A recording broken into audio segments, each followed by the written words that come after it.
So, hi, welcome back to In the Studio with Firefly Alibi and Rhino. We are back after a brief hiatus because we had things going on. You want to summarize the break for us? Yeah, like I did a job for a while and Rhino did something with coffee. So, bad summary, but kind of sums it up. Well, today we have on our episode Edwin and Arun. Edwin has been a phenomenal force, I say, in the North Bangalore open mic scene. He has built a wonderful community. I mean, the community still goes on, and it was one of my favorite places to visit. And I think I've often called them to come see the studio, but this podcast was the first time that they made it here. Arun works in music as well. Excellent guitarist, as it turns out. And he's offering us his background music services. So he should be performing. Yeah, hire him if you are interested in having somebody play guitar while you have an argument with somebody. Professional podcast noodler. Yeah, podcast new job description. Right, so Arun works in the movie industry, background score for movies, and sometimes he says. Well, so starting it off, I'd say welcome, Edwin. Okay, thanks, Gautam. Yeah, I've been meaning to visit the studio for a while, but somehow this is how it's Can you turned hold out. the mic closer to your... Yeah. So, yeah, Gautam has been coming to our Open Sky studio for quite a while. Though we are no longer there, he still does remember us as a great community and great place. Thanks for inviting me here, Gautam. And yeah, I've been meaning to come here to the studio for quite a while, but yeah, somehow I made it here after 1.5 years. I mean, better late than never. Yeah. So what do you think of his aesthetic choices? You can... Hey, I mean, I've seen photos till now. This is the first time I'm in here. It looks pretty good. I like this brick pattern thing on your walls that you got going on. Yeah, I mean that was And kind I of... just built in. like that I can just run and bounce off your walls. So that's nice. Oh, that's great. So, So you can also hire his services for sound treatment and picking fabric covers for your soundproofing cushions. Apparently, it's one of the skills that he has that we never knew, which can be monetized. thanks for the plug, man. But So if you want to pick fabrics for your soundproofing material, please hire him. right. I mean, anyway. They do match the walls. Very pretty. Thanks for the nice compliments, guys. But like I'd say, today's focus is Edwin. So let's get back there. Yes. Right. So Edwin, let me start by saying, how did the idea of Open Sky Studios come up, and how did you start, and what was the motive behind starting it in the place that you did? I think it's like a rooftop near NCBS is where I would say. So could you why did you choose the location? What was the motive behind starting the group, etc.? Okay, there's a lot of things in one question, but then let me go through it one by one. So starting here, initially I used to, there was another musician there who used to rent that place, and I used to go there to jam with him. There's Prasanna, is a Veena player. Then at some point, me and another friend called Manish, we decided to start our original idea was just to do one gig a month or so, and so we used that place. And at one point, due to certain situations, it became such that that room was available for renting. Yeah, the room was available for renting at some point. So we decided to rent it and then start running our gigs on a regular basis. So we started running weekend jam sessions where we would invite people for open jams, where there was no particular set rule or something as such. It was very focused on trying to improvise music there on the spot rather than coming and singing your songs. Over time we also started doing some open mics and such. Idea was again initially from the gig idea we started moving to the idea of trying to build a community in North Bangalore, considering that all the action was happening down south, and we wanted something different there, support the independent music scene and develop it. So we had paid gigs where we would try to pay the artist as much as possible out of the revenue that we made from the gigs, and other than that open jams and such. So new musicians or upcoming musicians would come and have a place to play and do stuff. So that was the idea. Didn't really pan out as such very well, but yeah, it did work for a while. You have anything to ask? Yeah. So first, like as a North Bangalorean, thank you. Like that. Because there isn't too many things happening here, right? Like it's always been controlled largely by the previous generation, I guess. So yeah, but can you walk us through a little more on how you set about, building a community? Because was this the first time you were doing this, or have you had prior experience setting up these sort of things? So when it comes to prior experience, I've been involved in the organization of a couple of events, but that was about it. I wouldn't really call that experience. So this was more like a first time thing doing it. I guess this was the first time for me trying to do anything of this sort. I just wasn't aware of the realities before stepping into it, but Can you talk about those realities? Because that's what we would like to hear. One of the biggest parts is trying to get audience for your gigs. You can message all your friends and everything. Even with your friends, what happens is they treat it as a wedding invite or something. As in, they are turned up once, they are turned up. They are not coming back again.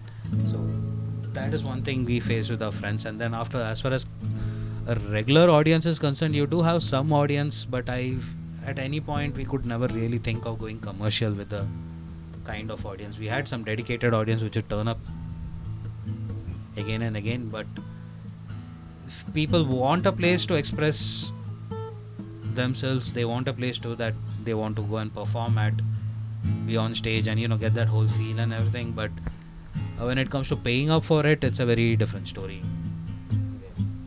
So that is the main thing. But otherwise, from a community point of view, you can build it. Plus, sooner or later, as a community grows, everyone slips into Bollywood for some reason. So, you mean the singers are only singing Bollywood songs, or most of them? You see more and more of that happening over time. It's also demand and supply. You're not mic'd up, my friend. I'm sorry. It's also demand and supply. Okay. That voice is so different from the rest of. Right. So, yeah, you were saying? So the kind of scene that we are trying to build was largely built around original music, where you try to express yourself directly with the instrument. You don't really think about chords, song and such things. Someone starts a beat, then a bass line is started, some chords are played, and then you just start soloing over it. That was the kind of thing I was trying to pursue. Here and there we did have some other stuff where people would try to come and sing original songs and such. We did find some musicians and who are good and committed to releasing something, putting out something, but most of them just wanted a place to perform, and that is fine, but long term didn't really seem like something that would work out. Okay. And you were talking about how you originally intended it for musicians who had original stuff. Yeah, original stuff. That is something that there are not a lot of musicians with original stuff. You'll run out of them pretty soon after a few gigs. So why do you think that is? Like, that's one of my pet peeves as well. So please speculate and feel free to okay, so this is going to be pure speculation. Yeah. One thing is, I wouldn't say that there is a lack of musicians trying to create original stuff. There's a lack of people trying to go and put it out there.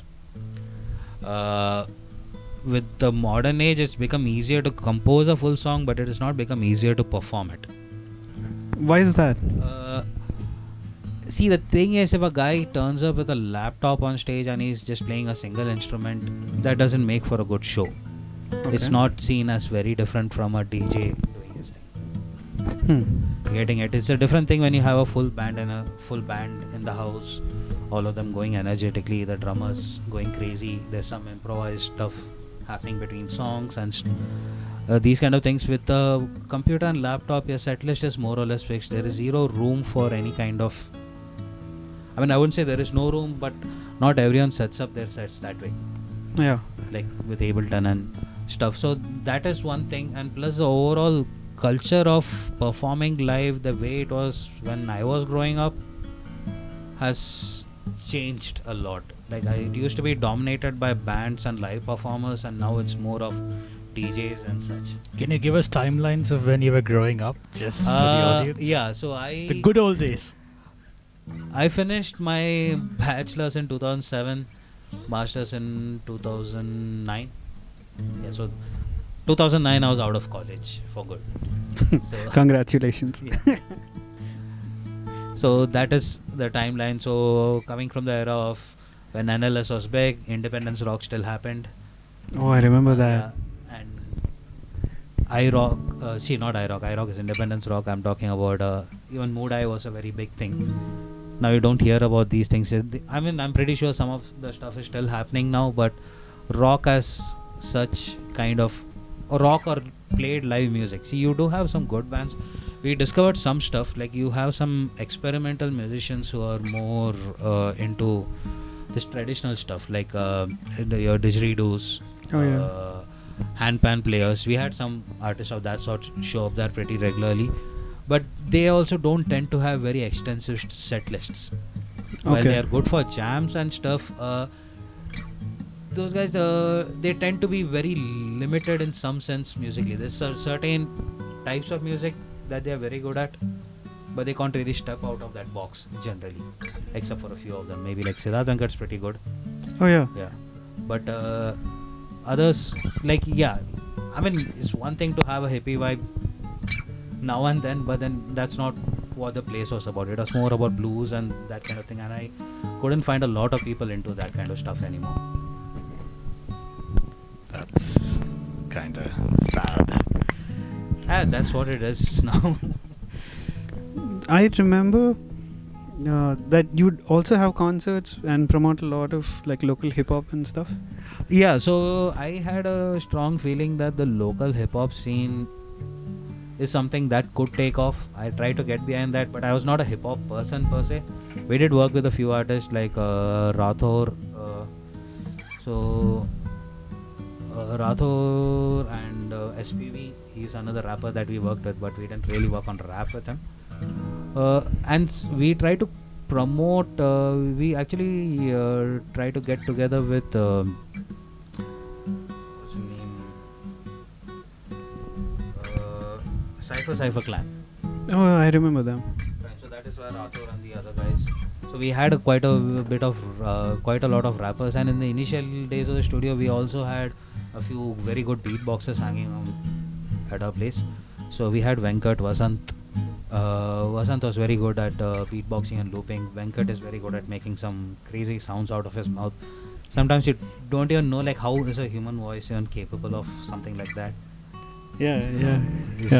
Some that kind of stuff. So that's how we got into that. We organized a couple of events because initially we wanted to be genre agnostic.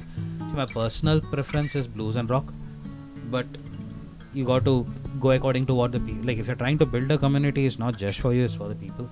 So what are the people listening to? What are they into? Some pulse has to be. No, you've got to feel the pulse, that I guess. And so that's what we are looking into, and we thought that maybe if some good stuff comes, we can help produce and record it and release it out there. And we did try a few experiments. Not everything went to the completion stage. Rappers are very unreliable, most of them are. Yeah. They'll turn up one day, jam the entire night, and then you can't see them for the next month or so. Do you know what happens to them? I don't know, they're rapping somewhere else. You'll Okay, find maybe. them sometime at Church Street. Finding a muse. Yeah, they are with their muses. Interesting. So there is a. I want to get to the more uncomfortable bits, if you guys don't mind. Go on. I'm guessing we all are people of very strong preferences musically, right? Like there are stuff we like. Yeah. And then there is also the social duty element of it, where we are gentlemen who try to be supportive to others, regardless of what they like, even if we are not into it. Yeah. So, can you talk about how you internally deal with that duality? Like, how are you able to, encourage and work with and support hip hop, rap, and didgeridoos and all of that when it's not something you're necessarily into? Like, what is it that you talk about internally? Can you share that? See, there's one thing when you look at it. Initially, if you're going to just think of the music and leave it at that, it's a different thing. But then when you see these people performing live, I believe you can get into anything, man. So that's what mainly happened with me. When they're doing it live there, later recorded, I might have not listened to the same thing. But seeing them do it there live, it's a different feeling. Yeah, you do get tired of it at a certain point because there's only so much you can take. But if you're going to be building a community, it's not just for others. So at some point you'll have to you can't just build a community and say that, these are the rules, this is what you're going to do. In that case, why would they participate if you don't have something for them? I could probably search for only total rock guys and only work with them, but how many are left? Most of them are working jobs. None of them are going to come back and perform on stage now. I see. All you can depend on is the new artists who are out there. See, there's that age when people are really willing to put themselves out there. You don't catch them then, you're not going to get that kind of community and that kind of performances. Yeah, there are senior artists, but they may do one gig in 6 months. Okay. They don't really have the energy beyond that. They have jobs, they have got families. No real full-time musicians. And when it comes to the kind of musicians who do it full-time, they are too big for me to host at a terrace. Really? I thought usually musicians are pretty free and chill, right? Like, let's support the arts, money doesn't matter. Nah, that is never really... I wouldn't say that is the case. There are people who do that, but then once you have started making that kind of money, you're not going to do small venues for no money unless it's a close friend or I know them personally. That is that. Because then, how does he run his business if he starts doing free gigs? It's a very, I would say this is a field where you have this small 10 or maybe less than 5% who makes more or less 90% of the money. And the rest of us are fighting for the 5% of scraps or something. That's what it turns out to be. If you want to try it commercially, Okay.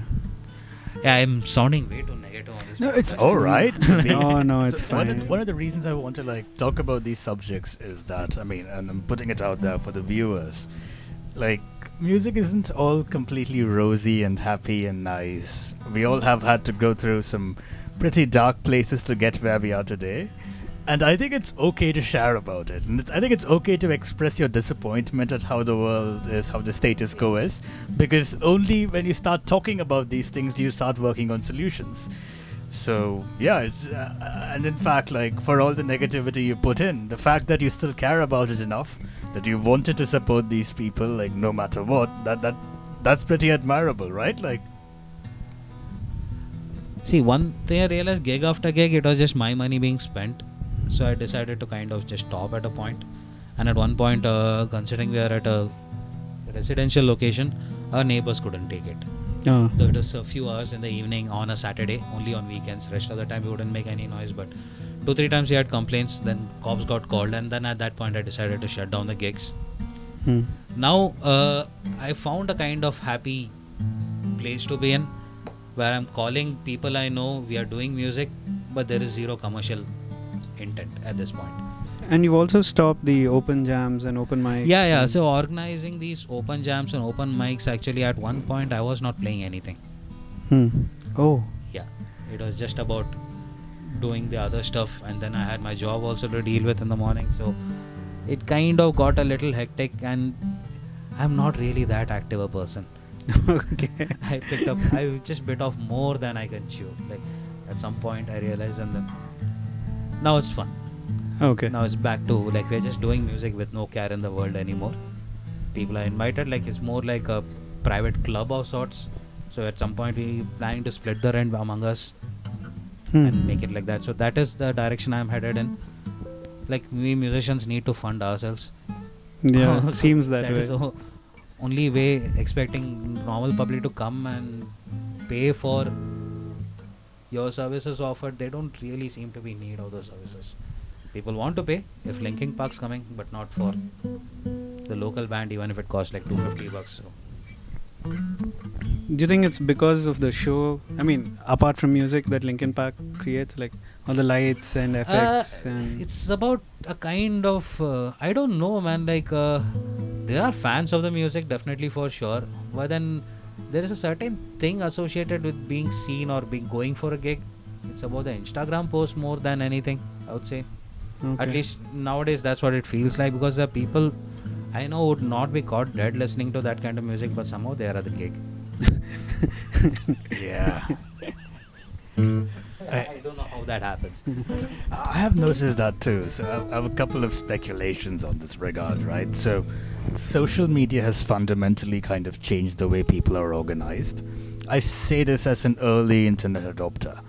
So I've been online since 2005, and most people I know have been online for even longer than that.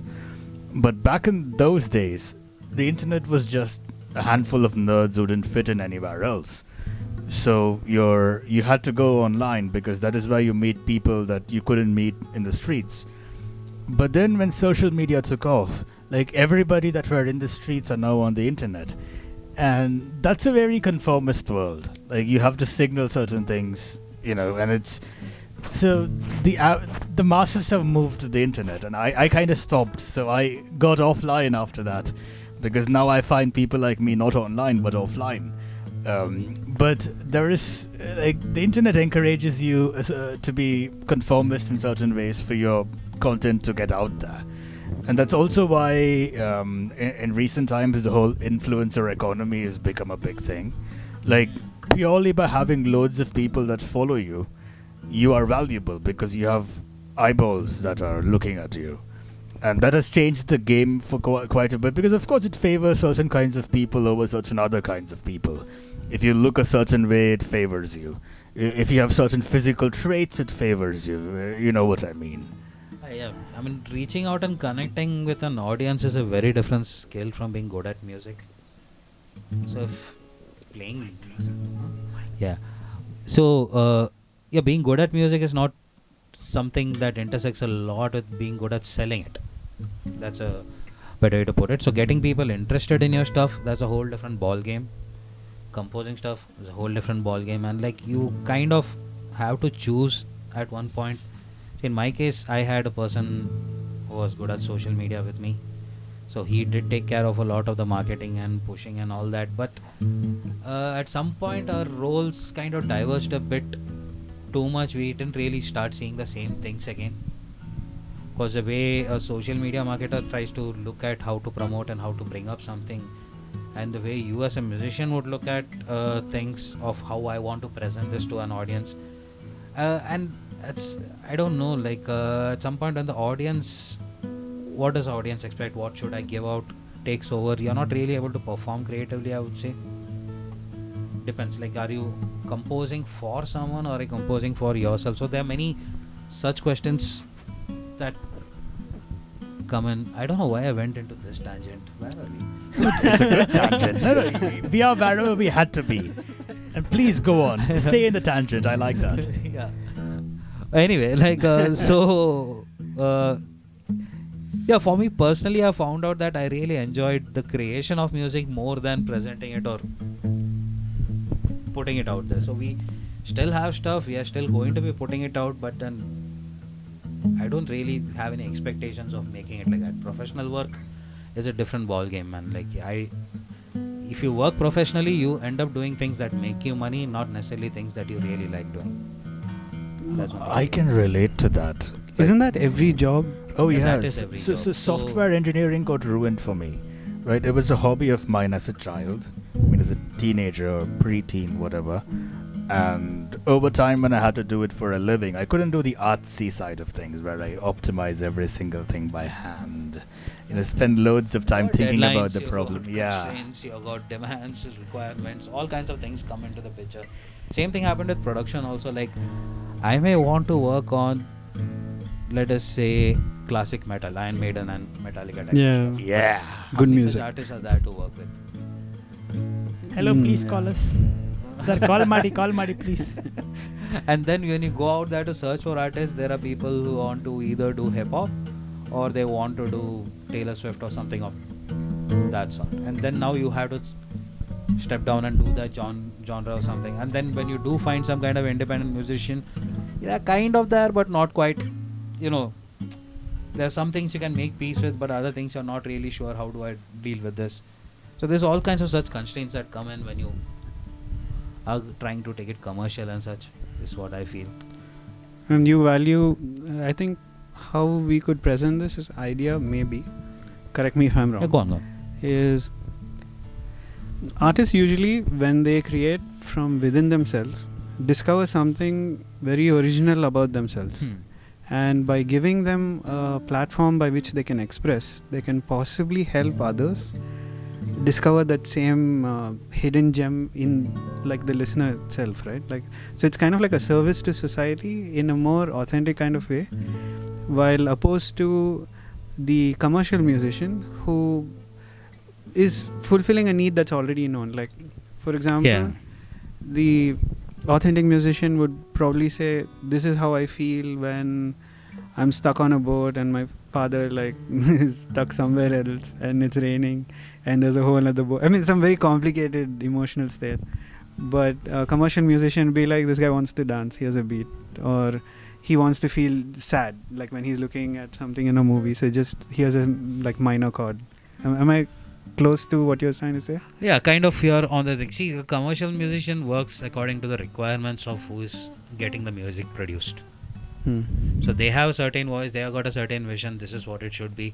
Then again, you're talking about this other, we also did consider getting into actual proper commercial stuff like music for radio jingles and that kind of stuff. But then again, I couldn't really, compose like a 2-minute melody and Some random catchy, happy. even if I do that, the 2-minute melody doesn't stay at 2 minutes. Okay. Okay, fine, it'll be good if I add this, it'll be good if I do that, and then you end up with a 5 to 6 minute song. And then when it comes to working commercially, speed is very often, sticking to deadlines is something that is very important.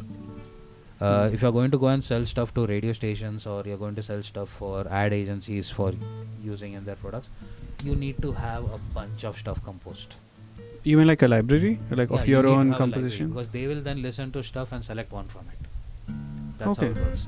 So they don't commission you directly? No. If to commission you directly, you should already be in the field and have a name. Okay. And then that guy will have a massive library to choose from again. Okay. That's what people expect when they are All right. commercial stuff. Like even a new movie composer like A.R. Rahman is not going to sit there and compose on the studio. He's going to show them a bunch of tunes. They're going to make something based on this, and then you develop that further, and so on. Okay. You generally have a commercial thing going on. Okay. That is a professional music scene. Then now you're starting to do factory cookie cutter stuff, and What is factory cookie cutter? You mean AI? no, I'm talking about. It's not AI. You're almost there. Almost at But AI. you're almost there. You're doing mass production. You're just doing simple stuff. Volumes. Oh. The way you put it, actually, I mean, this is the software engineer's viewpoint.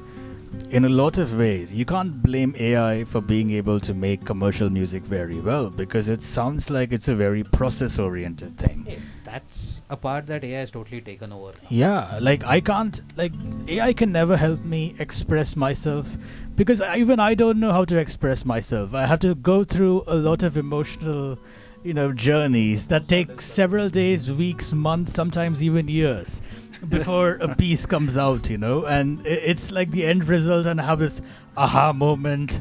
I may have created new relationships, broken some. All of those things happen before like something that is me expressing myself. But that's not what's happening with commercial music, right? You're required to have catered to certain kinds of moods, but also there is a performative aspect I find with public speaking and things like that. Like when you look at a politician speak, there are certain tropes that work and certain ones that don't. And it's the same thing when you look at business meetings and you sit in enough number of or just go to a coffee shop and listen to couples talk. Like Wait, why are you doing that? One sec. sec. Why are you going to coffee shops and listening to couples talk? Oh, well, I'm very neurodivergent. I kind of picked up social skills by just looking at people and people watching and people listening. And what I would find is like, yes, there are authentic interactions, but most interactions aren't very authentic. Like it feels like I can predict the other person's answer and I can predict what this person's going to say in response to it, and it gets crazy after a while. And for those kind of things, yeah, like if AI is able to do a better job, I'm not surprised. Like, I mean, I'm not saying I want to do it at this point in life, but hey, if I'm desperate for money, which is very likely, we're getting there. Yeah, like you said. The thing is, at this point, like, so I, other than this, I also work as a data scientist and I go to teach statistics at a place. Oh, amazing. While teaching for my students, right, I also thought like, okay, fine, this is a subject I know. I've been doing this for years. So I should be able to prepare my own notes, and then it's again AI. And I am in the field. I'm not an outsider either. So I can't even think of someone who has not studied the subject not resorting to it. Okay. I mean, somehow I also justify it by saying that, okay, since I'm in the field and I know what I'm doing, it's okay for me to use AI. I don't know where I came up with that reasoning, but I not applied that to music yet. But it's happened in other areas for me.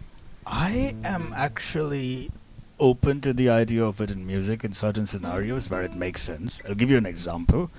One of the greatest projects that has happened in the music world has been Neural Lamp Modeler. Yeah, that is not AI really. I mean, it's AI. See, it's not generative. It's a It trained model. Yeah. But it's not generating anything on its own. Yeah. You don't put a prompt and... Oh yeah, that's true. Oh yeah, it's not. It's a different. It's a neural network model. Is not the same as. I mean, it's To the us, same it thing. was like back in Hey, the old that's days of from a for comp loop. science guy. For loop and ifels was AI when we were kids. Yeah. I mean, I don't know what's happened now. It's like chat. regression was AI, then decision trees were AI, and now it's. Yeah. Like statistics was the original AI, if you remember. It still is. It still is, right? Because you can use a normal distribution and it's like, oh yeah, it fits nicely. I can predict this now. Isn't that intelligence that is... So that's, I think the whole term AI is corrupted. It's not artificially intelligent in any sense. It's a very good probabilistic model which can predict to a very good extent language. Mike. Yeah, very good extent. The language is what I feel where the AI is. But anyway, technical things aside, whether it should be called AI or not, is the question is the use of it. Like you said, neural lamp modeler is a different thing. Similarly, I have used AI in music. Like I have used Ozone. What's that? Ozone is a Mastering tool, plugin. yeah. It's a very nice plugin. So it can set the initial levels for mastering. It has got multiple tools in it, and it can set all the levels in the tools based on a particular genre. After that, you're free to go and shift. Oh yeah, and even that is so one of my pet peeves is with where the bass is above the kick drum.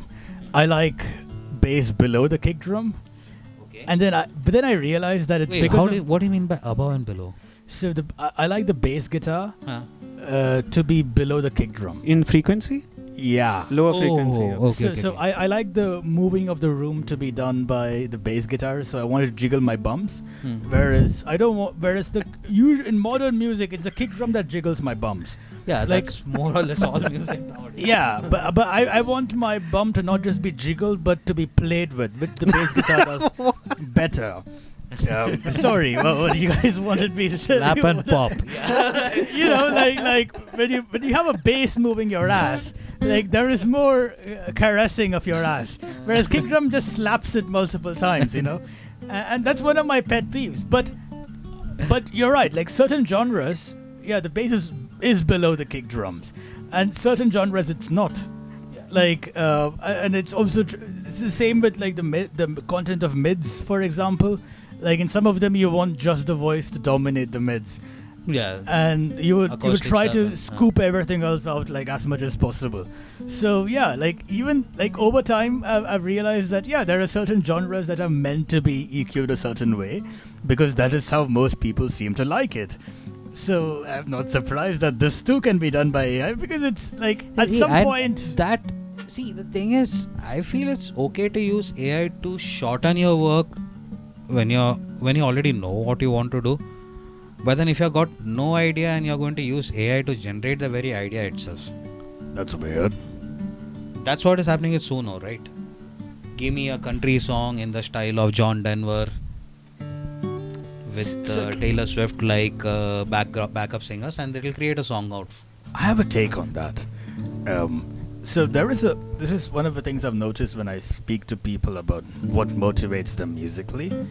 And look, I mean, for the audience, I'm a literal nobody. Like, I have not organized anything. I've not performed in places.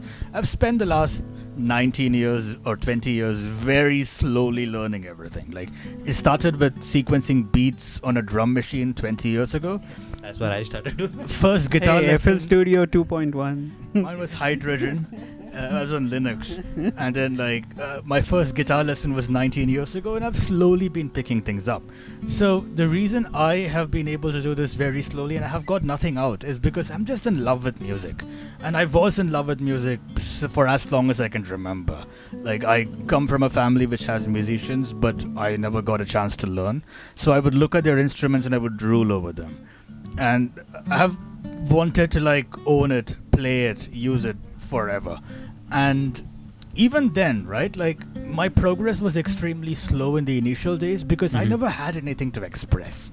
Like, when I was a student, the only thing that was in my head was I have to study, I have exams, I have deadlines, I have to wake up tomorrow at 6 a.m. Like, You that got was first all that rank. was there. First rank you got.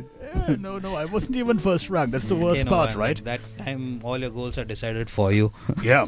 So one of the problems is I'm glad it took me this long because I had to spend the entire time. I could never understand why Metallica is able to compose music that sounds like Metallica. Like, what is it about it? It was only years and years later. I literally had to go through a failed marriage before I realized that I have musical expression now. I have life experiences to call back upon. I'm able to go oh, I have feelings, and these feelings can be expressed in very specific ways. And now I have a much easier time, and I still have no interest in, performing out for the general public because I haven't gotten there yet. But I'm now discovering my musicality. Now, had I looked at this as an optimization problem at a young age, where my goal is I want to be a musician, I want to be on stage, that's my goal. If that is my goal, then I would want, an AI-generated song in the style of insert popular artist that I can sing in my vocal range, and I would just go for it. But no, I want to sound like myself and authentically have these feelings. I had no feelings. I had to grow feelings, and I've been chasing those things. That is a different journey than an AI telling you, here is a ready-made song, now you can go to the talent show and get claps. If what you're looking for is getting clapped at a talent show, there are plenty of other things you could do. But this is true for most creative arts in India. If you look at it, a lot of people do these things for for approval. And approval is not the same as self-expression. Some people have an innate desire to express themselves in a certain way because they're struggling for words and they need something else beyond words that's able to express their feelings. But if all you're interested in is, oh yeah, I want to be on stage and I want to do this and I want people to clap, that's different, then yeah, AI is perfect for you because you don't want to go through any of the emotional growth and a failed marriage. To get to where you want to be, you don't want to deal with depression multiple times. You don't want to have a horrible childhood, get beaten and then Once think, why am I getting This beaten? reminds me of the movie Rockstar. I hated that movie. Yeah. Because Rockstar, if you've seen the movie, Ranbir Kapoor, so I also went, okay, fine, they're making a movie on rock, and I expected to be somewhere along the lines of, what is the other rock movie, dude? Rock On, I think. Rock On. Rock On was great. Rock On was great. So I was kind of expecting that, and I go there, so there's this guy who wants to be a musician, but then he's not, he wants to impress a girl. But then some guy tells him that you have to feel pain for real music to come out. Like, and then he spends his entire life in pain or something. Like he tries to get a girl and breaks up with her so that if he's sad about that, he'll feel pain. And I don't. No, I did not do it just for that. No, I'm not talking about you. But then it just reminded me of that concert, and I hated that at the point. Like, why do you have to feel pain? Like, the voice can come with or without pain, but yeah, sometimes, like, I understand your point. I agree with that because I also had that. You feeling really frustrated, and that day I pick up the guitar, I come up with a song. Yeah. Did I plan to write it? No. Did I even think about it? It just came. It happened. I don't know how I composed it, but it's here. And a lot of the output happens like that. Sometimes you're frustrated, sometimes you're extremely happy. But I feel emotions can speak through what you create when you're feeling that. Whatever that emotion is. So, coming to emotions, like, and I don't know, sort of generalizing the entire set of things you're saying. Like, if we use AI to substitute our emotions or to pretend that we have emotions that we don't, I think it might be an issue. See, the thing is, again, when you're creating a prompt, like, see, how many people sitting at AI prompting something are going through a feeling and then trying to put that in a song? See, when, say, a musician is sitting, a guy who wants to compose or is trying to bring his voice out, is he sitting to write a song or is he trying to express his feelings? The idea is not to create a song. A guy is sitting at AI is intentionally trying to create a song. There's a difference in approach. Because at that point, if I didn't have a guitar and you gave me a pencil and a paper, I would draw something. Yeah. I would express it in some way or the other, or I would write a journal. Just what happened to be there. Since I am primarily associated with music, it comes out as songs. But it's expression. It's human expression. That's what I'm talking about. And with AI, where is the expression there? The only expression, there is some expression. You're writing a prompt. At least that's original. But beyond that, so I have a particular use case of AI from music production point of view, in which I'm not using AI to create a song. What I do is, like, I remember vaguely, it's there. I remember vaguely, like, for example, I'm trying to make let's say classic rock from the 50s. I vaguely remember that the structure changes every 4 bars in some style akin to modern pop music, but it actually sounds way better. I mean, but biased here, but like, and I seem to vaguely remember that there is a major to minor and then back to major change, but I don't exactly remember.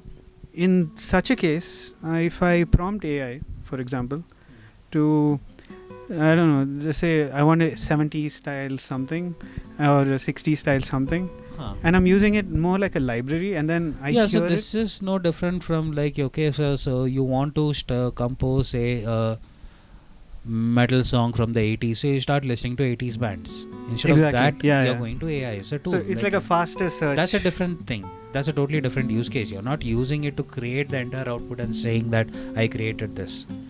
I think I'm using more like a faster Google for music. Faster Google search or something. So it's just, instead of going to a library, spending all those hours listening to a song and synthesizing the idea. See, there may be there are, again, arguments. There's a spectrum of arguments of how far is too far and so on and so forth. But personally speaking, I wouldn't consider that in a way like similar to cheating or something. Okay, thank you. That's fine.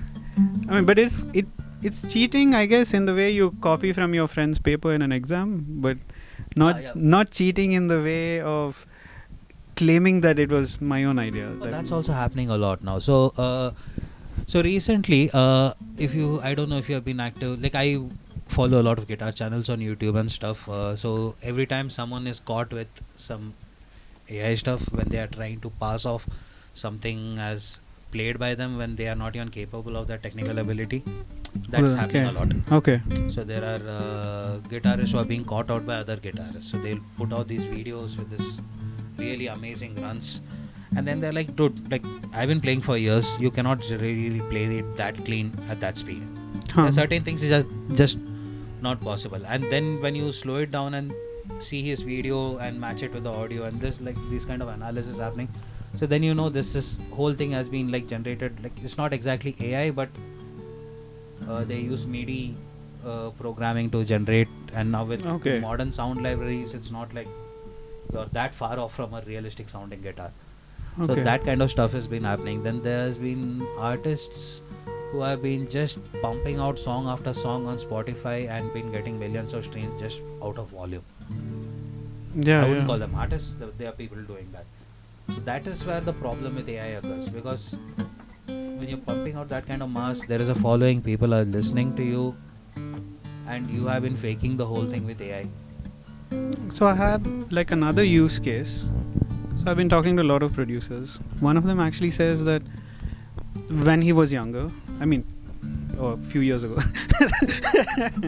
Back in the day. Yesterday.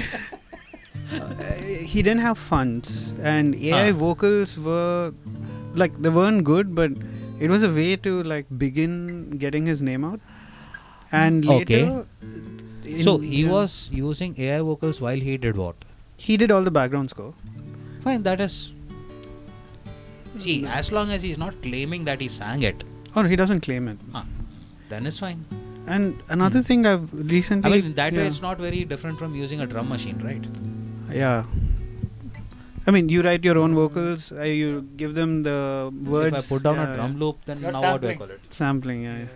I think some of the most famous stuff from back then was Hatsune Miku. I don't know if you remember. Yeah, the dance. Yeah, so there are quite a few of these.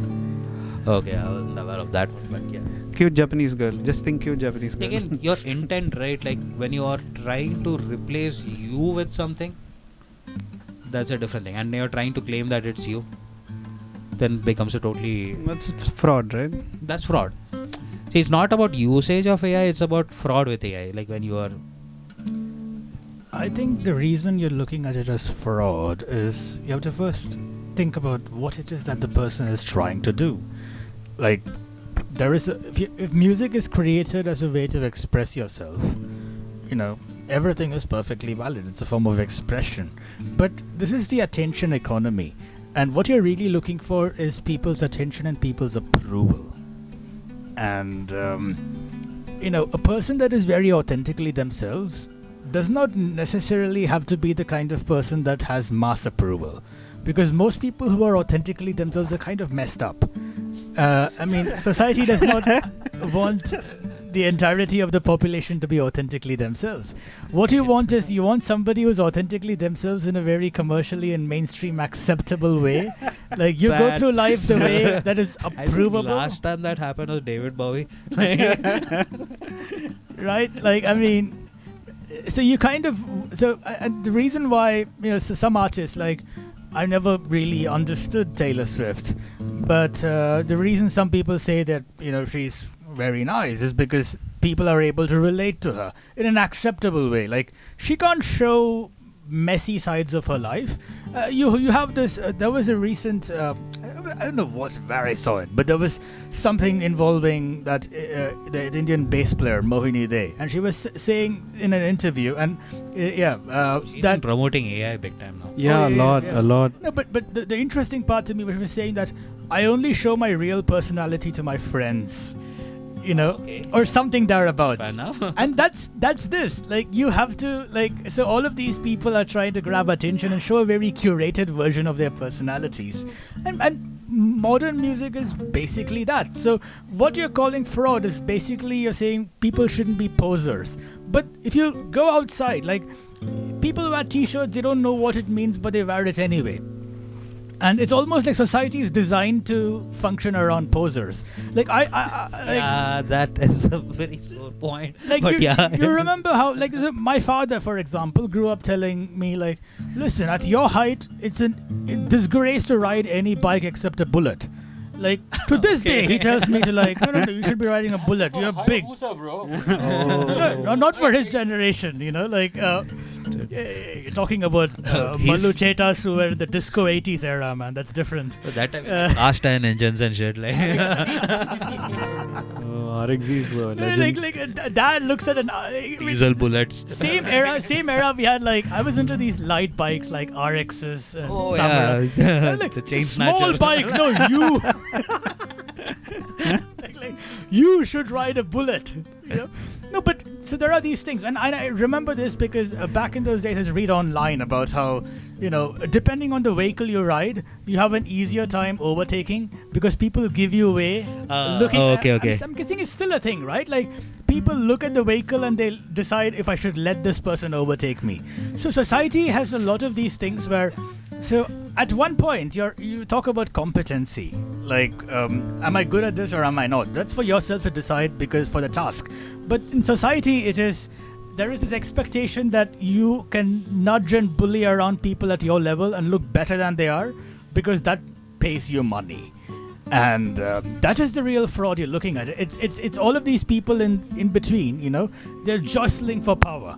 And that is all of your social media. That's why the internet feels so pathetic and average. Same thing is true for dating apps where everybody is kind of like, ugh. Whereas in the real world you have such interesting connections and conversations. It's because these systems reward things that are popular, and things that are popular are you're a statistician. The middle of the normal distribution is kind of boring, honestly. Average. Yeah. So you got to be average enough. Think about it. You got to be average enough to fit inside the bell curve of the normal distribution, but you got to be appealing enough to be sellable and exciting and marketable. You can't be an outlier and average at the same time. Right? But you need that somehow. You somehow need to have like perfect artistic skills, perfect speaking skills, yet be extremely relatable by people who have none of these things. Like. It is no wonder that AI is like being seen as the answer to this. Like it's like if people are asking to be deceived, then yes. Well, I have be deceived. Way to tie back into this. Okay. Essentially, we've discussed how different kinds of people need to present themselves in order to be successful, and how it's not really connected to the music itself that they're singing. They're two different goals. So, in your experience, in the jams that you hosted, how many people would you say, percentage or number-wise, actually had the sales skills to back up, including some of this power play? I mean, whatever. Yeah, I mean, how many people could command the audience's attention and keep it?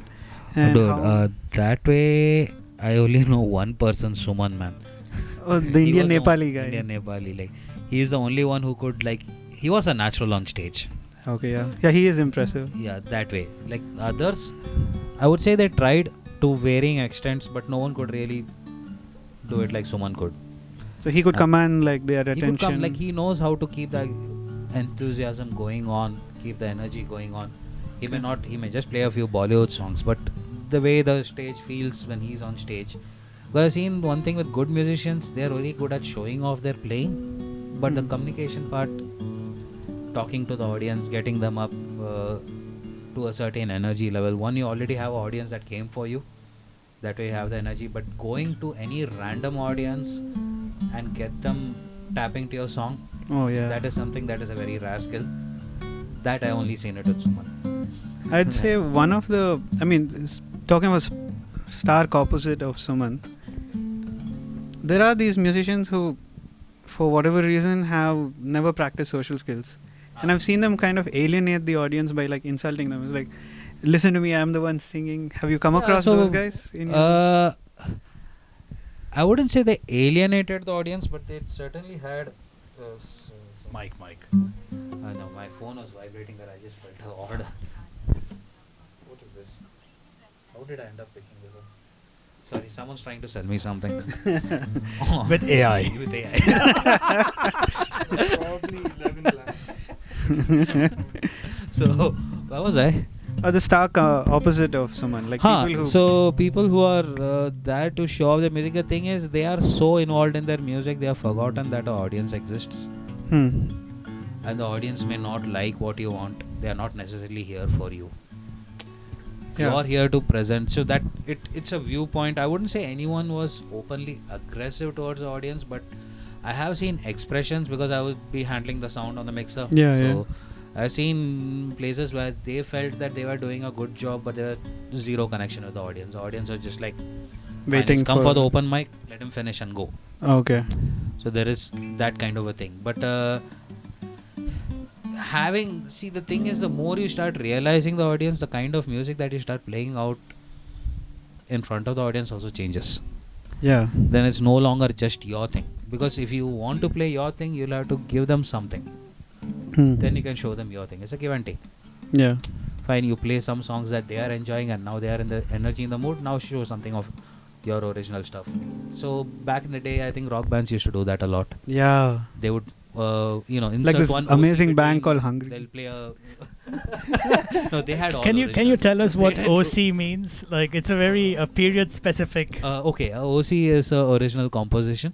So Also original choice. Also, Original others choice. chiller. I thought it was composition. Original choice is the local whiskey. Oh, okay, right. I remember that. Officer's choice, dude. Original choice. Officer's alternate choice. One of the two. One of the two. Cheap whiskey back in college days. You know, you collected $10, $20, bought a quarter, 5 people had it. Right. This is all above legal age. Remember that. Like Hey, we were this all. is all after 18. So Yeah, yeah.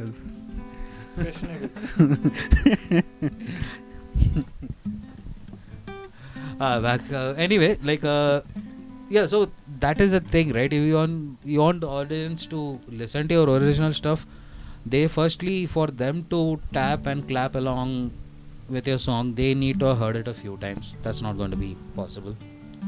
So the other thing is, get them clapping first with something they know, present your stuff. But if you're going to do an all original set, it's just not going to work unless the audience is there specifically for that. Like okay, today is going to be a tribal music gig, so people are not expecting to hear any film numbers. They come ready with their mindset. But for open mic, do something of what they want and then show your stuff. Okay. How do you know what they want? Is it just Bollywood? Like, While looking at most crowds, you can get a fair idea of who's gathered here. You get to know from the people who are coming there what is the language they're choosing to speak. Now it's mostly Kannada speakers, Kannada movie songs. There's going to be a bunch of Hindi speakers there, then probably a couple of Bollywood songs. You just belt out a couple of Kishore Kumars, you're good. It's something growing up in the society. You kind of have an idea. I wouldn't say you know it for sure, but If you see a lot of like really old people, English classic rock. depends on which kind of old people, because then old people, right, there's lots of things, every 10 years music kept changing. Yeah. So what we consider classic rock might be noisy stuff for them also. Like my dad would never go with classic rock, but then you give him something like Jim Reeves, he'll happily he likes Bonnie M. So oh yeah. ABBA. Oh, true classic rock. So that is classic in a way, but it's not rock. Like Yeah, pop. So it depends. Swedish pop, right? Yeah. This is going in such a positive direction. I love it. This has been the most cheerful podcast we have had. Hey, we did have a lot of doom and gloom, but Can our DJ please play even more sadder music? sadder music. Oh no. See, again, music, right? Like it's at different levels. Some people just want to sing. Others have spent time going to music school and stuff. Seriously studying stuff. Like it's very wide spectrum of people out there. You got guys who are fire on stage, but really suck at the studio. So there is this guy, a rapper called Birdnix. Oh, I remember Birdnix. Amazing energy on stage. Amazing energy on stage. But you sit with him to work on something in the studio. He can't remember the lyrics he wrote down came up with 5 minutes ago. Okay. He just starts ad-libbing some random bullshit. You do a take with him and then tell him repeat that. He'll do a different thing. So It's always improvisation, always always spontaneous. improvisation. Every word ends with shun. Shun. It's like a thing, right? TION, yeah. So yeah, there's a whole wide range of musicians out there, like some who studied, some who didn't, some who are more into the producing side of things, and thing is, our independent music scene doesn't see. I always think back that India should have something like a sound system culture. What does that mean? So back in the day, so if you know the origins of trip hop, Massive Attack, and these kind of scenes, so we had this sound system culture where this communities would get their speakers together, everyone will come together, and then you have guys playing music through it. So it is only mostly DJ based, but a lot of very good original music came out of it, where people were coming together. So that was one of the ideas I had going into this. The sound system culture is it's not exactly band based, I would say. They were musicians, but it was like no limits, no nothing. People are coming together, they set up a block party, everyone is gathered there, and it's going on. That So sounds very doable today, because one of my favorite gadgets that I have is the Mackie HM400. Mackie, please pay me money. I'm very broke. If you're watching, hi. you should take money for this too. Yeah. Everyone sends some money all Yeah, over the yeah. place. So so there's also like on Amazon India currently during the sale. Amazon, please, I want money. There is this 1 in 8 out mixer device. One not- in 8 out? It's like It's not the other way around? no, sorry. Yeah, it is. No, it's 1 in 8 out. So you give How one. is it a mixer? Not mixer, the opposite of a mixer. Splitter. Yeah. It was like 1,900 rupees. So you could just have 8 people come with their own speakers, and then one of you connects your phone to that little device, and it connects to every speaker at the same time. So you could really, these would be fun because It sounds more like a headphone splitter. it is. It's a powered one. You know, it can also be used for your regular speakers. I mean, if you just literally. Stereo jack. Yeah, if you literally bring your home speakers or computer speakers or bookshelf, whatever it is, to a central venue, I mean, it is something that we could actually encourage because it doesn't cost much to host. And what's really funny is sometimes you have to take the shittiest speakers together. They sound beautiful because they're all It's playing like at the when same time. Everyone sings out of tune together, it sounds good. Sound like yeah. Choruses and Yeah, audience. but here you can set the levels too. So let's say you got a speaker that's too woofy, you know, and then you got another one that's got no you got mids. like a multi-channel. speakers. Yeah. You can dedicate one to mids. Yeah. EQs on all. I mean, that would be the more expensive version of this, but yeah, we could do that. You have a tone control on even basic speakers, so Oh yeah, you can have different. mine doesn't. Oh, Please no. send me money. Yeah, but so the sound system culture is something I did research, and I really wanted such a scene in India, and to some extent that used to happen in Bombay. So I grew up in Bombay till my graduation. I was there, and then post-graduate I came here. That's when I moved to Bangalore. So when I was growing up in Bombay, we had a very growing hip-hop scene there. Boys would gather off in corners here and there, and there would be ciphers going on all day. I just never saw that happening for something like rock or any of the music genres that I was into. But have you noticed, rock also attracts a very different sort of a crowd. Like, and this is something that my pet peeves with rock, but I also understand why probably now. Like when you had in hip hop, it's a very supportive scene. Yeah. Like you show up, all your friends show up. Rock I mean, as long rockers do as not there's have music. as many friends as hip hoppers. Like, and they're also socially much worse. Forget that hip hop. Like you play hip hop, I play hip hop. We're all friends. And rock, like you like Maiden, Chi, oh yeah, I hey, used to have that. Halford Macha, so much better. You I like used to Maiden, have what? quarrels with my Useless friends fellow. over like Maiden or Metallica. I was a Maiden. Yeah. guy. Yeah, in hindsight, that was so weird, no? Like, Yeah, it There's was. a lot of that elitist thing going on, right? Like people who listen to Pink do Floyd are good people and everybody else exists. Back in the day, like when I was in college, so Linkin Park had just come out with their couple of albums, and everyone liked it, but no one could admit it. I used to hate it. Really? I'm still, I was like the System of a No. Down guy. It's the same new No, metal. The thing is, back then no one would admit to liking. I will actually fight you if they're. So like System of a Down and others were like, this is the real music. Linkin Park is commercial rock. I'm better than this. that's I how agree. everyone used to. Status Like, signaling. yeah, it is more like, like I don't listen to Linkin Park. I'm a Metallica guy. There was some respectability when you said, Metallica, System of a Down. For people who may or may not know, I have always been a proud supporter and no, for Green Day, Blink 182, Simple Plan. For people who do not know, I used to hate people like him. But that's the funny thing. Like, what I'm trying to get at is we're all friends now, you know. It's a very Uh, divided community, but it was. Growing up, we would not have been friends if we met when we were in school. Like, I'm just trying to say, like, that's one of the things that is not nice about rock. Like, we're all like older folks now that get it, but it wasn't like that. And it's part of the scene. Like, you can't have the same kind of social dynamics when your whole thing is that one band, they speak to me, everybody else sucks. But it's also down to the complexity of the music itself. When music gets that cray-cray, like, it attracts certain traits in you that, synchronize with that music. Like, there was something about Metallica I've noticed particularly. I don't know about other fan cultures, but I was a huge Metallica fan growing up. Still am. I worship all the former and current band members of Metallica. And that's Current and former. yes. Does that include Mustaine? Of course. Of course. So, because I'll tell you why. Like, to a lot of people like me, we have seen Metallica go from like angry young men into like wiser, They older, had that kinder, energy in and the very first rich few men. albums. And we all aspire to be that. We all aspire to go from like angry broke kids to like rich older men who are Rich sellouts. dignified. At some point. Yeah, at some They point. were accused of being selling out at a point. Oh, I want to sell out. I want money. Like, please give me money. Yeah, But I find that a big ironic thing. Like, you're somehow supposed to be a good artist, but you're not supposed to sell out. How does that work? I don't know. I think the idea of How do you selling make out money?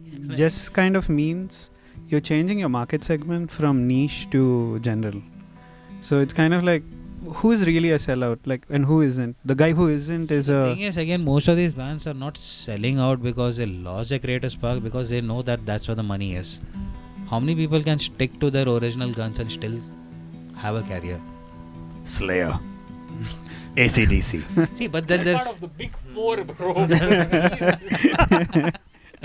when you have the big four in any field, it's different. But then, just saying, like, as a person starting out, you need to, like I said, right, you do something for the audience, then the audience supports what you want to do. There is also an element of personal growth that a lot of people find difficult to understand and get behind. that. Like get the it. artists themselves, like, it's not like you release a song every day. It's like you have a song that came out now and the other one's 20 years later. Are you They going to sound be the the same. same person 20 Your years fifth later? album sounds the same as your first album. I mean, it could. Like, so there. What I like about AC/DC particularly is it is ageless music. Like, there is a certain vibe. AC/DC stuck to a certain style and they were unapologetic about it. No, but the thing about AC/DC style though is it's just the right style for a very specific mood that we all get in at some point. I can't listen to AC/DC all day, every day, forever. Sometimes. But I can never stop listening to them because they're very appropriate for gym sessions. Like, they're very appropriate for certain things. Like, certain situations like you know what I mean? Like, so the thing about AC/DC is it is possible for a band member to go through all kinds of personal growth, but still have that sound kind of be there. Got it. But not every musician has that luxury of picking the genre that is definitely acceptable at least once a week. Yeah, got it. And how many AC/DCs can exist anyway? There's only room for one Yeah. or two such bands. Yeah. That is the thing. Have you seen the makeup on all the new bands? What? Are we going back to glam rock? Like, No, I mean, Glam like, rock? New glam rock bands? oh, there are lots. Nice. So what's happening is, like, I think everyone is kind of doing makeup nowadays. yeah, are you Wait, saying it's a makeup? thing? Oh, makeup? Face makeup? Face makeup. No, Yeah. are you talking like Are you looking sketch at style, me? full face painting or Yeah. So there's this band called the Rat Experiment. The So it's Rat like a Upa- band with guitars, drums, Rat bass. Utopia Experiment, and they paint their face like clowns. I mean, it's a great band, but it's Hey, see, I think I know where this is coming. So initially when we started the studio and stuff, so And he was like, we need to have a visual identity. On social media, that's very important, more than in music. Okay, is that so? Yeah, when you're scrolling down quickly, no one's got time to... I mean, how long is a reel for you to even get the song? All you'll get is a few opening riffs. 15 seconds or something. Yeah, in 15 seconds, there's not much musical idea you can fit in. But you can fit in a visual thing going on. Some kind of flair. Oh, there is a band that does this. They have their reels go viral. The music I would consider to be... It's alright, but their breakdowns are very catchy and they're designed to be as viral as possible. Have you know the one, right, where this dude breaks a plate and then they get into a breakdown. Oh. You know what I'm talking about, right? You're nodding. Yeah, I don't know the bands either, but I tried listening to some songs of it. Like, it's not really my thing, but the videos are catchy enough to be like. The reels just have the breakdown that is designed to be visually appealing. So that's the thing. Visual appeal is a very big thing nowadays because people are not sitting and listening anymore. No one's...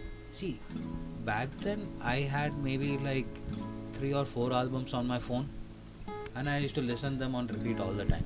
Like that culture is gone now. You mean Blink-182, right? Not Blink-182. I was more of Maiden, dude. Bro. No, I'm just pulling your I leg. still remember, like, I had worn out tapes. So for the record, in school I would have been friends with him and not with him. I used to buy cassettes, double Live After Death, Maiden and all that. Live show and all Rock and Rio. I had the collections with me. Used to, going back home and all, having a Walkman and listening. Oh, Walkman. I mean, a tape player. It wasn't a Sony, but Yeah, those were amazing. Like Knockoff. Walkmans. I had. Yeah, by what is portable that? cassette Pony. player. By Sonai. Hey, no. This was some Videocon. I had a Videocon. Aiva. I don't know. It's some company. Like I think it was Aiva. I was pretty good. So that was a different era. Like because back then people used to actually listen to music and give albums a chance. I don't think there's a market for albums anymore. Do you remember, like, at least when we were in school and stuff, like one guy would be like, "Hey, I got this new album," and like all your friends go to his house, sit in front of his joint recorder. session.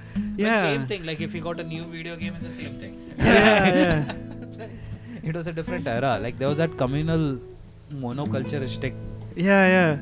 Now. And that one person's mum would feed everybody. Oh yeah. You go there. You Samosas get some for free. Samosas, chips, Yeah. snacks. Maybe like tea and all. No, but we are too young for tea. Yeah. But Potato chips with ketchup. Oh yeah, potato chips with ketchup is the greatest thing ever from childhood. Yeah, I remember. But And yeah. it was like, and it was almost like a rite of passage. Like if you had like these older people and you wanted to get into their group, they'd be like, sit with us and listen to like some of the music we like. And that's how you Yeah. got into it. Like that was Like I remember when I was in college, there was like this fancy set of seniors, right? I was like, I want to be their friend somehow. And then we all sat and we listened to REM for a whole day. And then we were friends. So that was pretty good. It's all nostalgia now. Now Spotify. Hey, Spotify, like I have discovered a ton of new music through Spotify, but I can't remember any of the artist names. Same here. Yeah? Yeah, Same I as know this YouTube melody. music. I heard this. It is there somewhere in my playlist, but I cannot search for it. Like with rock, I had the entire library in my mind. I would know, okay. And the lyrics and everything. Lyrics maybe not to that extent, but then at least I knew, okay, this song, hey, this is this guy, that album, it comes after this song. I would know Yeah. information to that extent, and also knew the context, because I don't know how many people are reading the stories behind songs anymore. Back then, when like for example, Pink Floyd's The Wall album has got a big fuck you to record companies. Yeah. So see, it is two things, that album. One is memoir to Sid Barrett, like remembering him. The second part is a welcome to the machine, and all this all about the record companies and That's Wish You Were Here, by the way, not The Wall. not the Shine On. That's in Wish You Were Here album. Oh shit! Oh right, my mistake. The Wall was a different album. Sorry. The Wish war You- was, my dad was in World War II and I'm sad. Yeah, that is that is about them growing up. Maybe Roger Waters' childhood or something. Yeah. But Wish You Were Here, you're right about that. So Wish You Were Here was about remembering Sid Barrett and saying fuck off to a record company. So that kind of stuff, like how many people know what is the story, and is there even a story behind Taylor Swift's latest album? I'm sure there is. It's just that you're not able to relate to it. Like, Yeah. that's what I'm saying. I Like, don't know. This people guy I was in speak love to. with me, but he didn't marry me. And now It's a bit more nuanced than that. Like, I think Taylor Swift's major image is that she's the girl next door. Yeah. See, today if you want an artist with that kind of a story, probably the only guy around is Kendrick Lamar. He's the only one with some kind of theme behind his work. He writes unified stuff, but he's not in a genre that I'm into, really speaking. So, but I understand where he's coming from, and I appreciate So it. what you're saying is we need to find somebody with our musical interests, traumatize them with life, just the strategic ways that creates great output, and then go like, now make music that we can relate to. Go on. Remember that time I made you wait in the mall for 50 hours? Now make a song about waiting. And I will cry to it every time I'm waiting. And the biggest one for me, the saddest part is the biggest thing in modern rock in the last few years was Greta Van Fleet, which is sad at this point. Yeah. No, but that's again a nostalgia thing, right? Like, what was funny about Greta Van Fleet is, I mean, they were pushed for a certain image because you have a ready market segment. Like, I like them because I like Led Zeppelin. And I'm not ashamed to admit We it. need new music for They boomers. made real music. That's real original music. That sounded fun. But at some point, they all started looking like hippies. They started appropriating the whole 80s, 70s image thing and Yeah, leaning really hard into it. I find that very. I don't know if it's appropriation or just growing into it, because whatever things about me, like, I didn't start off dressing black on black all the time. Like, it's life made me this way, where I'm like, I don't want to choose what to wear. I hate colors that leak. So I'm just going to like make everything the same thing, so it's easy. And all of a sudden, people are like, you look very goth. I'm like, I have nothing to do with goths, man. Like, nor do I have anything to do with emos. It is like, it's its own thing, you know. Like, it's not appropriation. It just happened. But in case of Greta Van Fleet, yeah, they were. It looks they were pushed a certain way by the record labels around them. Yeah, they did try to push it like that. They were trying to capture the boomer market probably, and they found a good band to market that with. So I don't know how much of their music was their choice versus them being pushed into it. We can't really say for sure. So I can't blame the band. But the thing is, you can always blame the band. That's what we do, right? Like, you we- beat everyone down, and then you wait for the one that can't be beaten down, and that's a superstar. yeah. But there is original stuff happening in blues, no doubt, and rock. But it's just so Blues under the even radar. original. I mean, one of the problems I had with blues particularly is, like, look, I'm still finding my way around instruments, you know. It's been so many years, but still I'm taking the slow route. I'm like, when I play 3 notes, a semitone apart, it sounds like something that has already been done a zillion times. Like, when I play, you know what I mean? Do, do, do. That's like, everyone's done that. It's Like, a vocabulary thing, right? You can't. no, the vocabulary is mechanical. The problem is that, like, your hands can only move in certain patterns that make sense simultaneously, both mechanically and, you know, musically. Like, as in, it's easy to move a certain way because those frets happen to be nearby or whatever, and it sounds musical. So the first person that did that now has copyrights to like a bunch of things because they wrote it. Like, and we can't, like, so one of the reasons why Beatles, in my opinion, is so relatable is because they were the everyone first. after them was in some way influenced by Beatles. I'm not influenced by Beatles at all. But You may not be directly. I'm There not. are bands you are influenced by who are Oh, influenced I'm not. by them. But what I'm trying to get at is, I spent the last several years not even listening to new music. Like, I wanted to only listen to my own music because it was shit. So I wanted to make it better. So I wanted to keep playing to myself until I sound like what I want to listen to. In fact, so my journey was all about, I wanted to make music that I want to be able to listen to, and that's all I care about for the moment. But what I noticed around this when I was doing this was, every now and then I would discover something that sounds cool, and then I Google it just to be sure, you know, put the notes online and see what else comes up. I'm like, it's a well done trope. like the patterns repeat over and over again. Hmm. So there is a certain something I have against like the whole music copyright thing, because if you look at patents, right? Like I'm an engineer. If I had to patent something, I would get 25 years of exclusivity over it. Whereas with works of art, for some reason, it's 75 years after you die, Yeah, or I something also like don't that. get Which is that. utterly bizarre because you just happen At to least till death you play can those keep four it. notes first, like before everybody else, and now Again- other people can't play those four notes. Like if I go da da the other note, then I can get copyright strike on this video. See, again, there's a lot of other things that come into it. See, now copyright striking, again, I believe it's not a very fair system. It's a very confusing system, but then there are certain precedents established. But the thing is, chord progressions cannot be copyrighted. Melodies can. The problem then parts of- is that right? Is that right? Because a melody is what, 4 notes in a scale which has like 5 or 8, 7 notes in total. Yeah, So but then I'm talking about a combination of notes. You can have millions of permutations, combination of notes. See, you can have maybe 2 notes matching. Okay, And can then you it copyright the lick? The lick, With not the like, vocals. not With Huh? the vocals, that yes. particular arrangement and that particular rhythm section and everything. No, but you know no, but the lick, the most famous lick in jazz. Which one? No, you can't. You can't. You can't. Licks you cannot. Why? Instrument.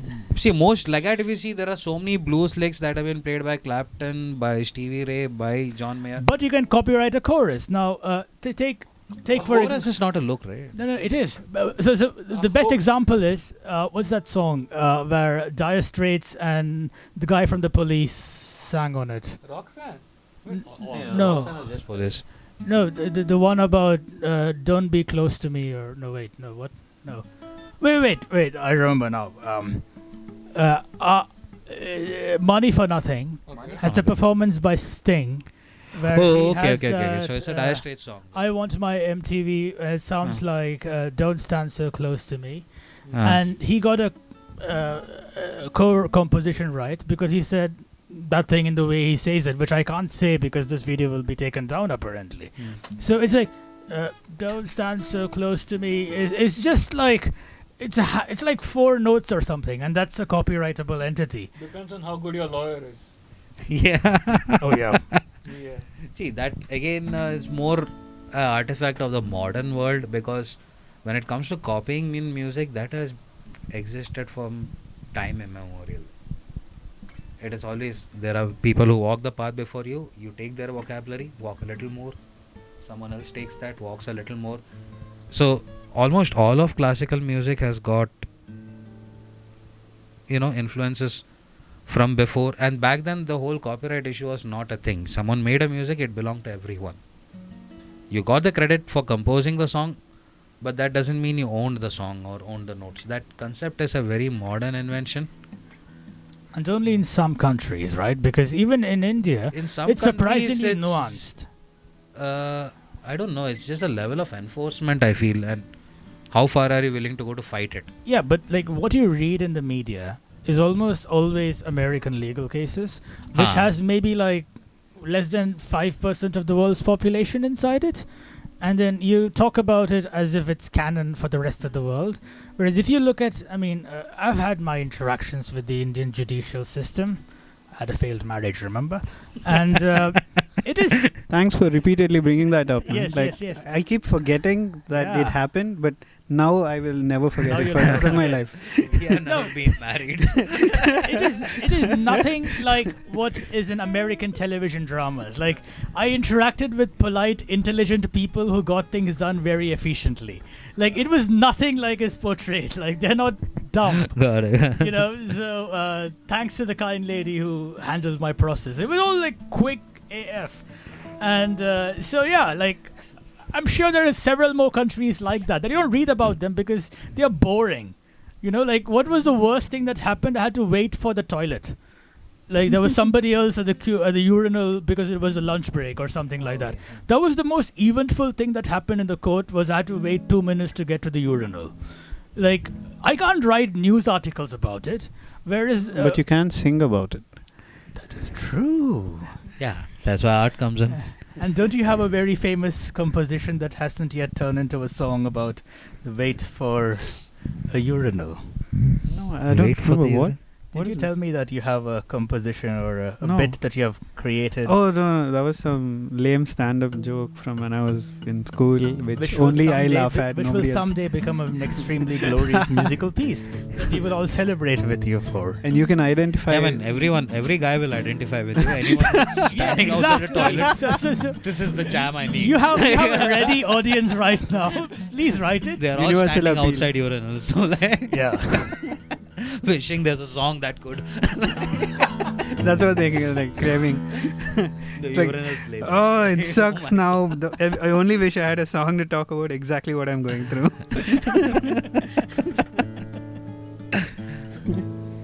Oh man.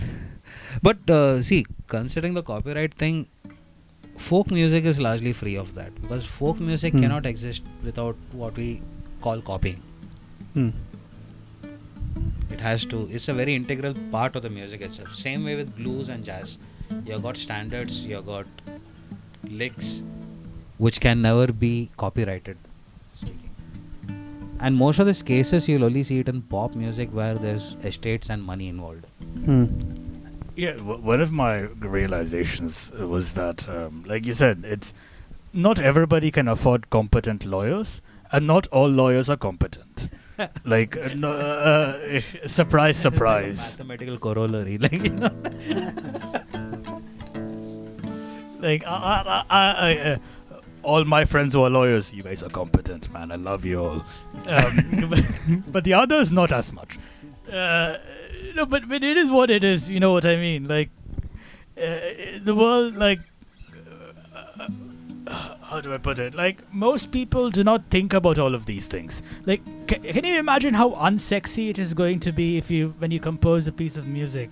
You have to think about the legal status. You have to think about the kind of audiences that is going to listen to it. That takes away the entire romance of music.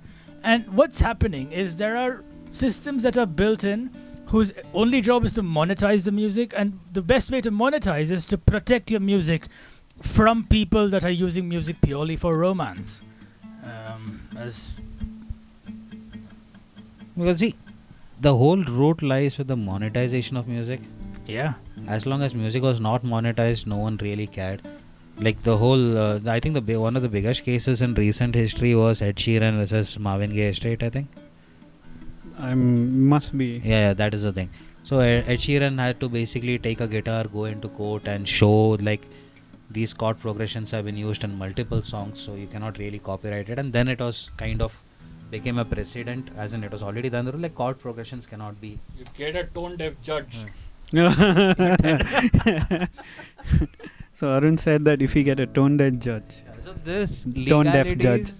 That's fine what points that can be argued, but I feel like music should not be copyrighted because I don't see. I know where it is coming from because you compose a similar song and now you're making more money than the original composer.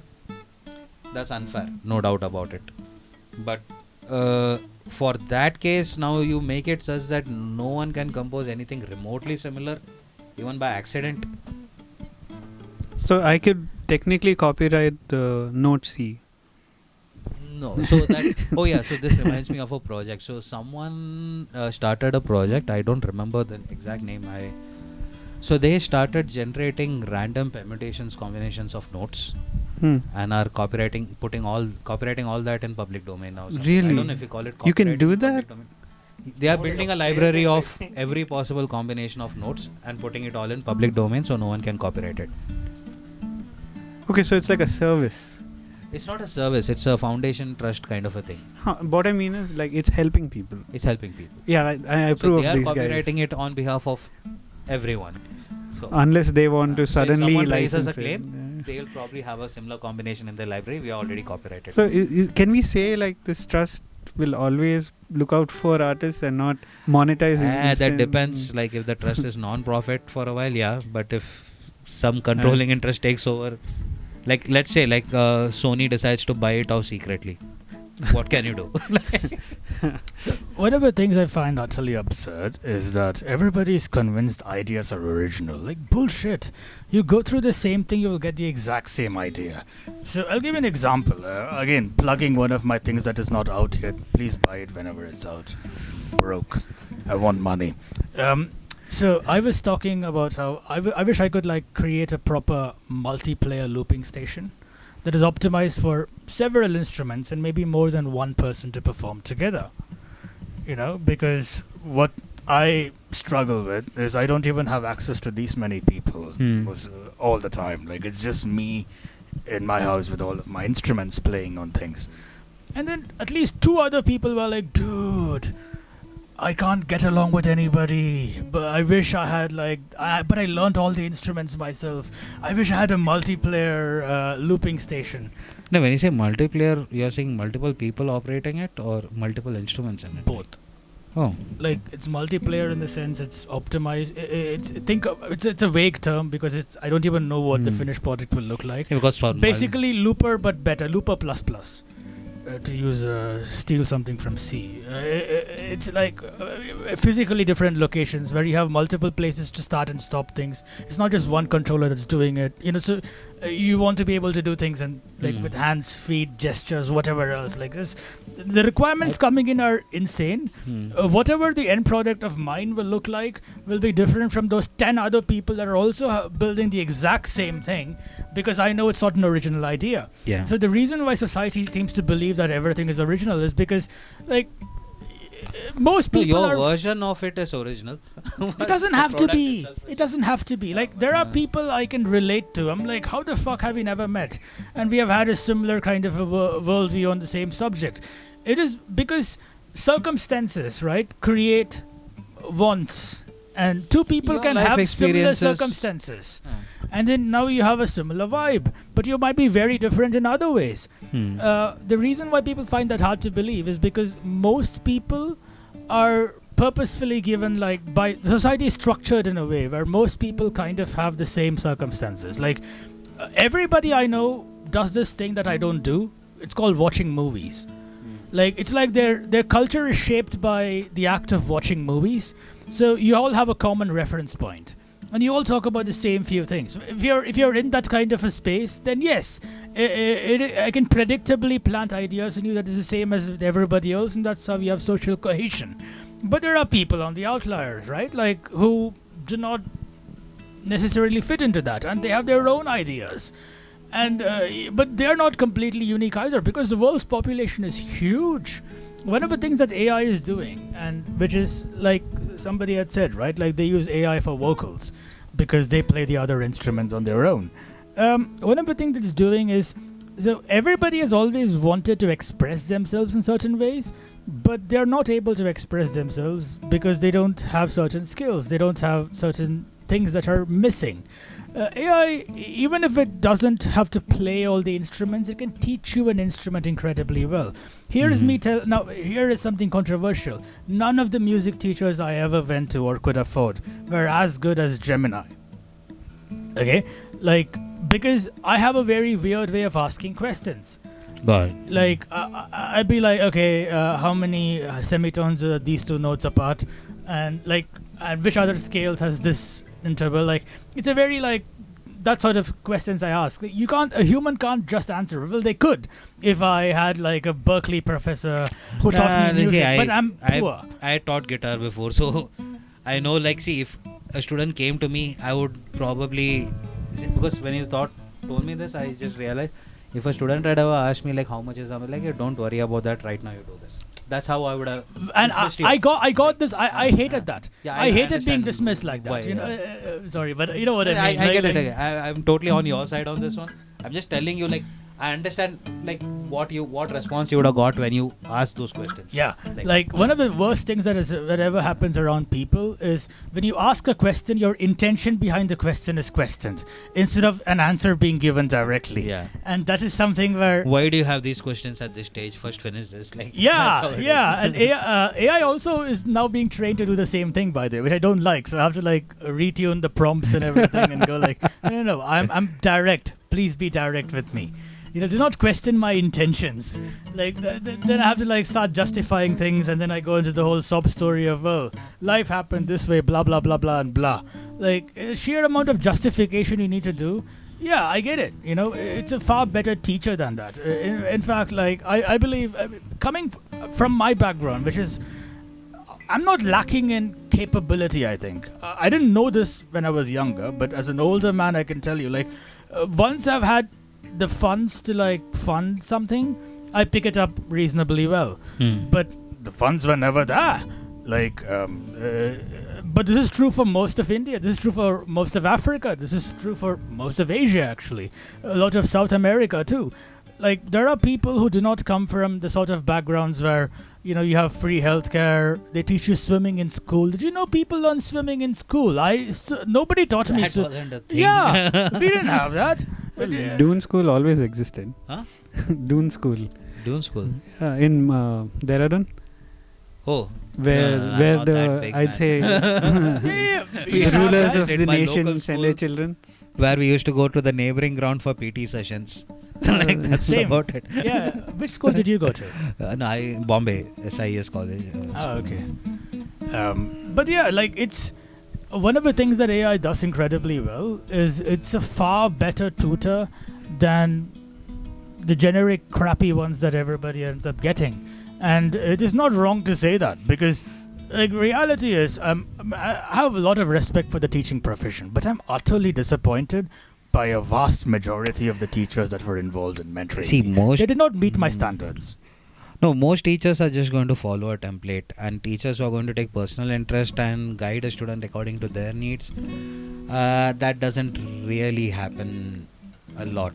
Because I also have a feeling, see, this is something I have, this is more about learning in general, but I feel like we need to kind of bring apprenticeship back. Oh, I'm with you. Oh, thank you.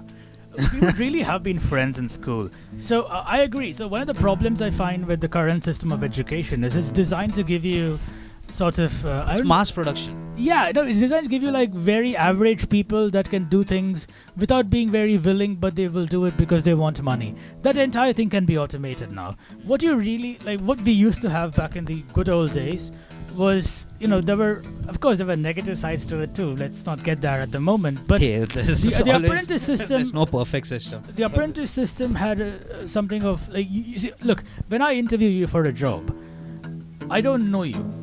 I have Next to, time. So I don't know you at all. Even with the best interview, I can't really know who you are as a person. Do I know you're trustworthy?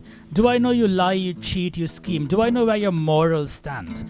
Whereas if I went to the same teacher as you, and like we went to the same Gurukul at different eras, I mean, I'm assuming that you're 10 years or 20 years younger than me, though it's the opposite. In a hypothetical situation, right?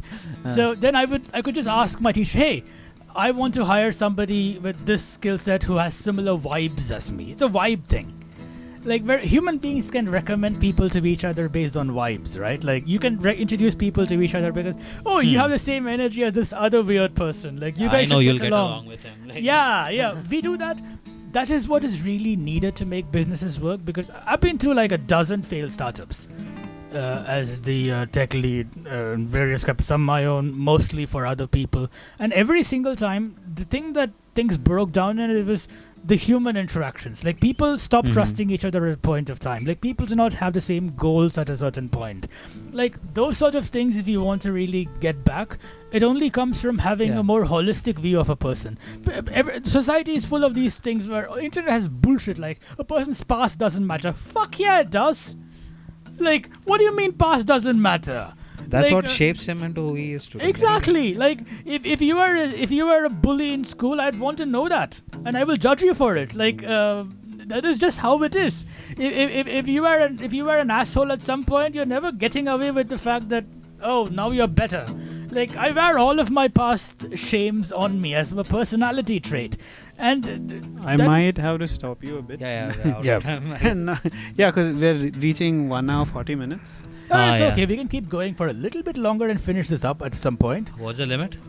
No, We there's don't no have a limit limit. specifically, but Okay. it's just generally Yeah, it's too long to edit. like I'm going to not edit it and put it up directly. Like you That's reach good, that, that's good, that that's good. length. I mean, I hope that's okay. Hey, that's fine, man. Even I had to also go. Okay. We just get carried away when you're talking, and Yeah, but that's what I like about this podcast, to be honest. But what I want to agree with him to end all of this is, you know, in a way, this is very tied to why music is crap now. if you come from this, if there is a system in place that looks after you, that is able to like understand how you are, you can find people like you more easily. You might not get shitloads of people who are your audience, but you will get 10 people that really get you, and you can have a moment with them. That is a scenario I want to bring back, hopefully someday. That is a scenario that we all hope for as well. But until then, it's going to be everybody using AI to be very acceptable and very neutral. Let's see, like it's not yet run its course. We'll all settle into a new normal with this AI. Yeah. We've still not reached that. See you in 10 years. Right. Well, again, thank you, Edwin and Arun, Hey, for thanks coming a lot on for our the show. fun conversation. Thanks for the music. Pleasure. Arun says it's a pleasure.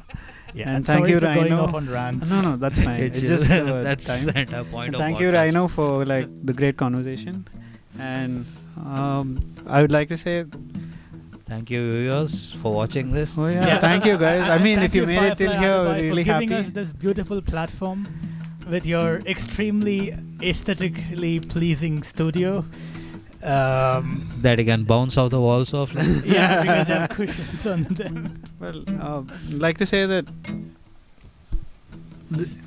it's not that we think everyone's a bad musician who was born after a certain hey, we day. are very opinionated people. Yeah. Okay, but I like a lot of modern guys. I mean, like I think Rhino made it clear. School was not the time we would mesh even opinions. But yeah, thanks again, and thank you, Arun, for the wonderful music throughout the entire session. Yeah. And he didn't stop at all.